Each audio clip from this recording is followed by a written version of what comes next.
पश्चिम बंगाल का संदेश खाली जंग का अखाड़ा बना हुआ है। सत्तारूढ़ टीएमसी के नेता यौन शोषण कर रहे हैं, ऐसा आरोप है। केंद्रीय मंत्री स्मृति ईरानी ने आरोप लगाया है कि कम उम्र की हिंदू लड़कियों को रात में टीएमसी के गुंडे उठा ले जा रहे हैं। स्मृति ईरानी के अलावा वहां की लोकल महिलाओं ने टीएमसी नेता शेख शाहजहां पर आरोप लगाया कि वो जिसे चाहें उसे अपनी हवस का शिकार बनाते हैं।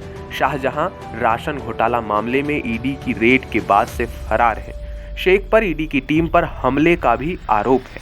मंगलवार को कलकत्ता हाई कोर्ट ने बंगाल सरकार को फटकार लगाते हुए कहा कि शुरुआती तौर पर यह साफ है कि टीएमसी नेता शाहजहां ने लोगों को नुकसान पहुंचाया। जिस शाहजहां पर रेप और जमीन हड़पने के आरोप हैं, ऐसा लगता है कि वो पुलिस की पहुंच से बाहर है। यह चौंकाने वाला है कि समस्या की जड़ में मौजूद एक आदमी अभी तक पकड़ा नहीं जा सका है।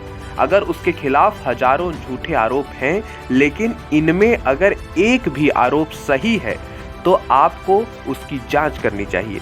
आप बेवजह लोगों को परेशान कर रहे हैं।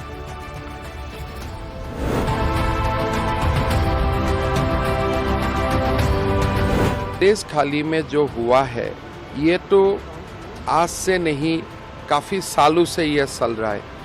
माताओं का ऊपर, बहनों का ऊपर इतना बड़ा जुल्म स्टेट गवर्नमेंट का वो नॉलेज में भी था और ये पूरा एक सिंडिकेट चल रहा था। तो आज ये देश का सामने आ गया है। जितना भी कोशिश करे टीएमसी, वो चुप नहीं बैठेगा। लोग संदेश खाली का कारण ही ममता बनर्जी और टीएमसी का पतन होगा, ये मैं मानता हूँ। हम लोग आए थे यहाँ संदेश खाली में महिलाओं से मिलने के लिए, क्योंकि महिलाओं ने हमें बुलाया है कि आप आइए हमसे मिलिए। हमारे साथ ज़बरदस्त अत्याचार हुआ है टीएमसी ऑफिस में। टीएमसी की गुंडाबाही ने रात रात को हमें बुलाकर हमारे साथ यौन अत्याचार किया। हम लोग यहाँ आए, कल कलकत्ता हाईकोर्ट ने 144 धारा उठा दिया, लेकिन आज जब हम आए पुलिस कह रही है कि शांति भंग होगा, तो उस समय शांति भंग नहीं हुआ। जब टीएमसी के ऑफिस में महिलाओं को बारी बारी बुलाकर उनके साथ अत्याचार किया, तब नहीं भंग हुआ शांति। और जब ये गुंडा, ये जितने गुंडे हैं उनके, जब वो पलायन कर रहे और भाग गए, तब बेचैनी से ही हो रहा है।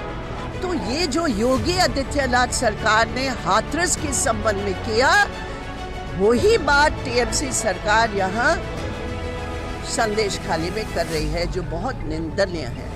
जहाँ तक मैंने सजेशंस की बात की तो उन्होंने कहा कि हाँ, पुलिस से कोताही हुई है, पुलिस से कुछ कमी है, इसीलिए ये बात इतनी बड़ी हुई है।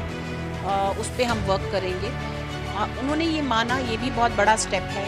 मुझे लगता है जब आपकी कमी हो और आप मान लो तो ये सुधारने की तरफ पहला कदम है, तो ये सुधरेगा, ये मैं आशा रखती हूँ।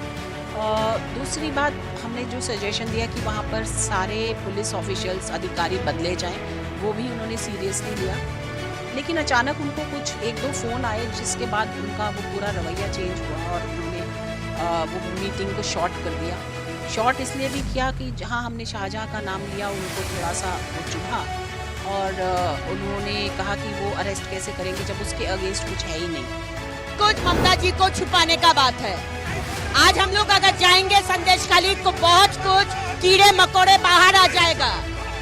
आज इसीलिए हम लोग को भाई जुडिशियरी हाई कोर्ट को चैलेंज कर रहा है, हाई कोर्ट को चैलेंज कर रहा है, हाई कोर्ट को चैलेंज कर रहा है।